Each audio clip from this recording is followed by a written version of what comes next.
You ever use an app that's just flawless? It's fast, it's reliable, it never seems to crash, but then you use another one that's a total disaster. Well, the secret behind that difference, a lot of the time, is something called software architecture. Today, we're going to break down the different blueprints that can literally make or break an application. And that really is the million-dollar question, isn't it? It's something every single development team has to figure out. And let me tell you, getting it right from the start is absolutely crucial. So what are we really talking about when we say architecture? Honestly, the best way to think about it is like the skeleton of your app. It's the high-level plan that decides how all the different pieces are going to fit and work together. And this one decision, it impacts everything. How fast the app runs, how big it can grow, and how easy it is to fix or update later on. All right, so let's start with the basics, the classics. These are a couple of the most foundational blueprints out there. They're time-tested, and they're pretty much perfect for smaller projects where you know exactly what you're trying to build. First up, we've got the layered architecture. You can picture this one like a cake, right? At the very top, you've got the presentation layer. That's all the stuff the user actually sees and clicks on. Underneath that, there's the business logic layer, which is where the app does all its thinking. And at the bottom, you have the data access layer, which is in charge of talking to the database. Simple enough? Now, what's really interesting here is the trade-off. On one hand, it's super easy to understand and organize, which is awesome for small apps. But here's the catch. As your app gets bigger and more complex, this structure starts to feel really rigid. It becomes a pain to scale. And you know what happens?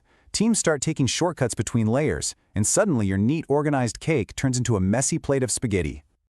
Next, we have the client-server model. Look, if you've ever used the internet, you already know this one, even if you don't realize it. It's the engine of the web. Your web browser? That's the client. When you type in a website, your browser sends a request out to a server, which finds the web page and sends it right back to you.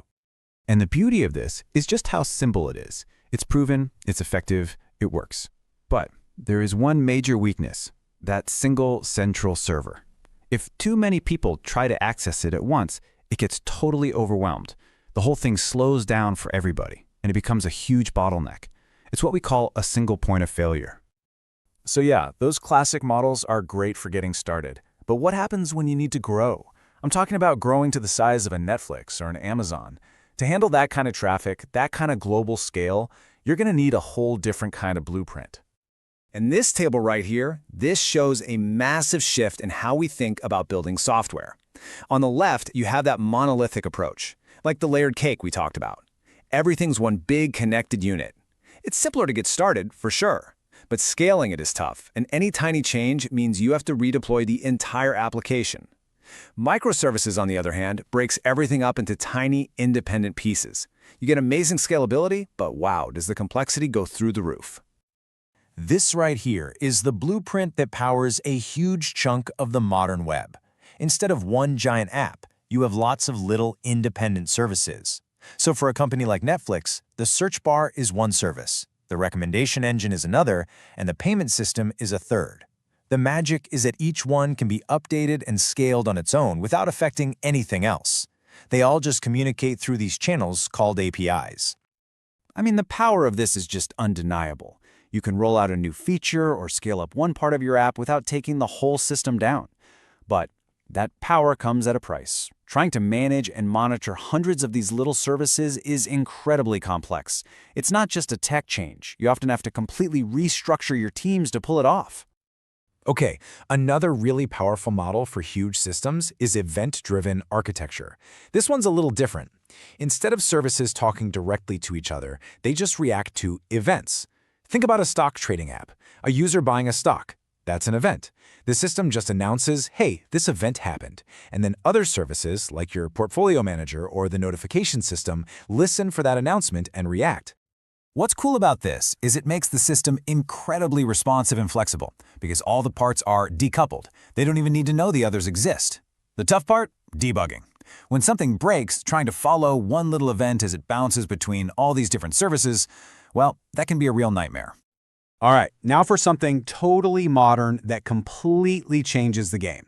It's an approach that gets rid of the need to manage servers at all. And for teams that need to move fast and stay cheap, this is a huge deal.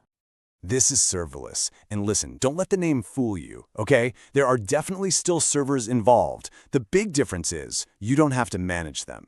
You just write these little snippets of code called functions, and a cloud provider like Amazon or Google takes care of all the background work to run and scale them for you, usually in response to an event, like a user uploading a photo. The biggest win with serverless is efficiency. You literally only pay for the milliseconds that your code is actually running. For a startup, that's a game changer. The downsides? Well, sometimes you get what's called a cold start, a little delay if your code hasn't run in a while. And you do run the risk of getting kind of locked into one specific cloud provider.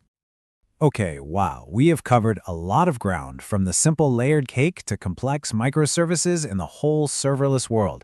So with all of these options out there, how in the world do you actually pick the right one for your project? Let's try and boil this all down into a super simple guide to help you make that call. So here's a pretty good place to start. If you're building a small app, just keep it simple with a layered architecture. Making a standard website, the classic client-server model is your friend. Building a huge system for a large company, you should probably be thinking about microservices from day one. If you need things to happen in real time, go with an event-driven design. And if you're a startup trying to move fast and save money, go serverless. You know, at the end of the day, it really does all come down to this. The choice you make about your architecture at the very beginning of a project has these huge, long-lasting consequences. Get it right, and you're setting yourself up for success. Get it wrong, and you're signing up for a future full of headaches, wasted time, and a lot of wasted money. So as we wrap this up, I'll just leave you with one final question to think about for your own projects. Is the blueprint you're using today strong enough to handle the challenges of tomorrow?